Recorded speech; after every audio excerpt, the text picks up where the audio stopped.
When 2026 began, the world didn't just look busy, it hummed with a frantic energy that had become normal. A vibration in the air, in the pockets of every person, in the walls of every home. A constant, low-grade buzz that no one noticed anymore because it had become the soundtrack of existence. In Tokyo, a salaryman bowed to his own reflection in a darkened office window at 3 a.m. In New York, a delivery cyclist weaved between honking taxis, 3 phones buzzing on his handlebars. In Mumbai, a call center worker drank her 5th coffee, smiling into her headset while her heart raced. In London, a trader watched numbers dance on 6 screens, his dinner going cold. This wasn't life anymore. This was maintenance. Keeping the machine running. And the machine was tired. But something else was happening too. Quietly. So quietly almost no one heard it at first. It began with small breaks in the pattern. In Seoul, a young woman named Jimin was riding the subway. She was supposed to be studying for her civil service exam on her tablet. Everyone around her was staring at screens, watching dramas, playing games, scrolling through lives that looked brighter than theirs. Jimin's eyes hurt. Her head throbbed. She had been studying for this exam for 3 years. 3 years of her youth gone to books and practice tests. That morning, she didn't open her tablet. She looked out the window instead. She watched the stations pass. She saw an old man feeding pigeons. She saw a child laughing at something only children find funny. She saw her own reflection in the glass. Pale, tired, 26 but looking 40. And she thought, when did I last see anything? She missed her stop. She rode the subway to the end of the line, to a station she had never visited, in a neighborhood she didn't know. She got off. She walked. She didn't know where she was going. And for the first time in years, that was okay. At the same moment, halfway around the world in Sao Paulo, a marketing executive named Carlos sat in his car in terrible traffic. He was late for a meeting. His phone rang for the 8th time. The notification counter on his email app showed 347 unread messages. His heart was beating too fast. His doctor had warned him. His wife had begged him. He looked at the bumper of the car in front of him. He looked at the angry face of the driver in his rearview mirror. He looked at the gray sky through his windshield. And he turned off his phone. Not just silent. Off. The world didn't end. The meeting happened without him. The emails waited. The world kept turning. But in that sudden, shocking silence inside his car, Carlos heard something he had forgotten. His own breathing. And he began to cry. Not loudly. Just quiet tears of exhaustion. The man in the car behind him honked angrily. Carlos didn't care. For 3 minutes, he just sat and breathed and cried. And it was the most important meeting he had that year. These moments were happening everywhere. Not connected. Not organized. Just human beings reaching a limit they didn't know they had. In a small village in Kenya, a grandmother named Wanjiru watched her grandchildren fight over a single smartphone. They were pushing, shouting, their small faces twisted with a desire she didn't recognize. She took the phone without a word. She didn't scold them. She simply walked outside and placed it on a high shelf.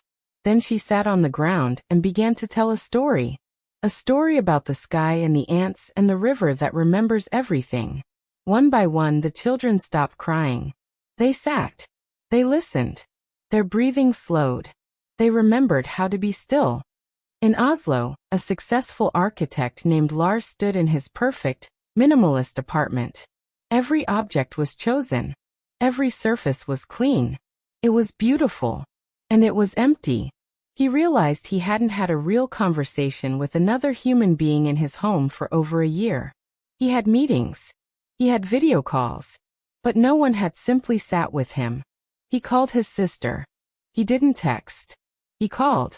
Can you come over? He asked. Just come over. She was surprised. They weren't that kind of family. But she came. They didn't do anything special. They drank tea. They looked at old photos. They said very little. But the emptiness in the apartment began to fill with something warm and quiet. These were not revolutions. They were surrenders. surrenders to being tired, surrenders to being human. The change didn't happen in governments or corporations. It happened in kitchens, on buses, in parks. It happened when people ran out of the energy to pretend. A teacher in Toronto wrote on her whiteboard at the start of class, "You are not your productivity." She let the sentence sit there. She didn't explain it. The students came in noisy and distracted. They saw it. They fell silent. One girl in the back began to cry silently. The teacher didn't go to her. She just nodded. She understood. That sentence was for the girl, and for herself, and for everyone who had forgotten. A barista in Melbourne started writing a different question on each coffee cup. Not jokes. Real questions. What made you smile yesterday? What are you looking forward to? What does peace feel like to you? At first, people were confused. Then they started answering. Strangers talked to each other in line. People left notes on the community board. The cafe became quieter, slower, kinder. The world's problems didn't disappear. Climate anxiety didn't vanish. Economic pressures didn't lift. Wars didn't suddenly end.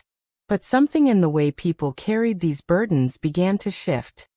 People started asking different questions. Not how can I get more? But what is enough? Not what will people think? But what do I truly need? An interesting thing happened to technology. People didn't abandon it. They began to use it differently. They started putting boundaries around it. Digital sunsets. Notification-free Sundays. Phone baskets at dinner. It wasn't a rejection of connection, but a reclaiming of it. They wanted connection that nourished, not connection that drained. In Lisbon, a community started a listening bench in a park. Anyone could sit on one end if they needed to talk. Anyone could sit on the other end if they had time to listen. No advice given. Just witnessing. Just human presence. The bench was rarely empty. In Kerala, a tech company replaced its monthly performance reviews with peace reviews. Managers asked, "How are you sleeping? What are you doing for joy? What do you need to feel whole?" Productivity didn't drop. It became more sustainable, more creative. The year moved through its seasons. Spring to summer. Summer to autumn. And with each passing month, the collective exhaustion began to morph into something else. Not energy exactly, but clarity. People began to distinguish between fatigue of the body and fatigue of the soul. They learned that the first could be solved with rest, but the second required meaning. They remembered simple things. That food tastes better when shared. That a walk without a destination can be a prayer. That looking someone in the eyes is a form of medicine. That sometimes the most productive thing you can do is absolutely nothing. By November, a subtle but palpable softening had occurred across the globe. You could feel it in the way people stood in line, less tense, more patient. In the way drivers yielded, less aggression, more courtesy. In the tone of public discourse, less absolutist, more curious. It wasn't perfect. There were still bad days. There was still anger, fear, and loneliness. But these states were no longer seen as personal failures to be hidden. They were seen as human, whether to be acknowledged, waited out, or shared. On the evening of December 31st, 2026, as clocks ticked toward midnight in each time zone, something remarkable happened. In many cities, the traditional massive fireworks displays were smaller, or replaced with light shows that were beautiful but gentle. In many towns, people gathered not in noisy squares, but in parks, living rooms, and community centers. They didn't just count down to a new year. They shared what they had learned. A man in Buenos Aires stood with his family and said, "I learned that my value is not in my job title." A teenager in Berlin told her friends, "I learned it's okay to not be okay." An elderly woman in Kyoto whispered to her cat, "I learned I still have the capacity to be surprised." As the planet turned through the final hours of the year, a wave of quiet reflection moved with the darkness, from east to west. And when the new year, 2027, finally arrived, there were no grand resolutions shouted into the night. There were silent promises made to the self. I will listen to my body.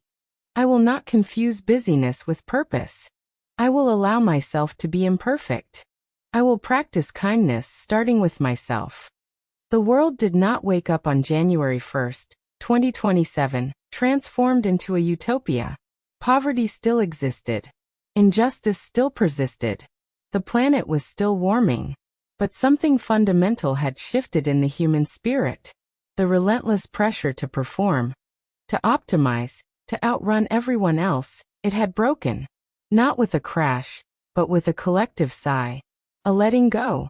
People had remembered that beneath all the roles, the worker, the consumer, the achiever, lay the ancient, simple core of being human. The need for connection, for meaning, for peace. The story of 2026 was not about what humanity achieved. It was about what humanity finally allowed itself to stop. It was the year the world paused. Not because it had to, but because it finally remembered how.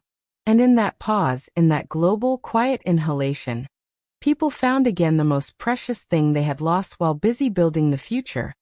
The present moment. And the courage to live in it, gently, one breath at a time.